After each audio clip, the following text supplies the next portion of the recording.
গ্রীষ্মের প্রখর দাবদাহ থেকে বাঁচতে গ্রাম বাংলার অতি প্রাচীন একটি খাদ্যাভ্যাস হল পান্তা ভাত। হাঁড়ির মধ্যে আগের দিনের ভাতে জল ঢেলে রেখে পরদিন পেঁয়াজ লঙ্কা লেবু নুন সহযোগে পান্তা শুধু স্বাদেই নয়, শরীরের পক্ষেও উপকারী।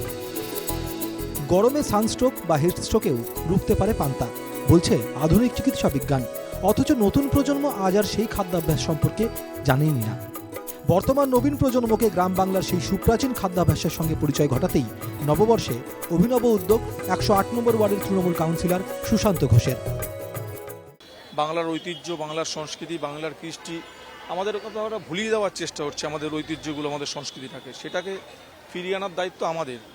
এদিনের পান্তা উৎসবে হাজির ছিলেন টলি অভিনেতা আবির চট্টোপাধ্যায়, অভিনেত্রী পায়েল মুখোপাধ্যায়, প্রাক্তন ফুটবলার রহিম নবী সহ বহু বিশিষ্ট ব্যক্তিবর্গ।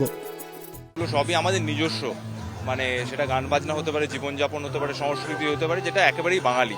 তো আজকে যেহেতু পয়লা বৈশাখ শুধু একটা দিন নয়, সারা বছরই এটা পালন করা উচিত। বাঙালি আনাকে যেভাবে এখানে উপভোগ করি এবং আমি এই অঞ্চলের বাসিন্দা হিসেবে সত্যি এটা খুব একটা বড় প্রাপ্তি। আজকে হয়তো আমরা অনেকটা ফার্স্ট লাইফের মধ্যে তো থাকি, তো অনেক ক্ষেত্রে বাঙালি আনাটা কোথাও মিস করি আমরা, হয়েও ওঠে না। রোজ তো শাড়ি পরা পসিবল হয় না রোজকার লাইফে। প্রাক্তন ফুটবলার রহিম নবী জানান, বাংলার সংস্কৃতি সব দিক দিয়েই সারা দেশের মধ্যে অনন্য। ওয়ার্ল্ডে তুমি যেখানেই যাও, মানে প্রত্যেকটা কি তুমি ঈদ বলো, কি তুমি শুভ নববর্ষ বলো, কি তুমি দুর্গাপুজো বলো, ওয়েস্ট বেঙ্গলের ধারে কাছে কেউ নেই।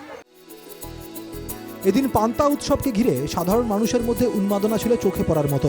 আগামী দিনেও এই উৎসব হবে বলে জানিয়েছেন এলাকার তৃণমূল কাউন্সিলর সুশান্ত ঘোষ। কলকাতা থেকে ইন্দ্রনীল ঘোষের রিপোর্ট, NKTV বাংলা।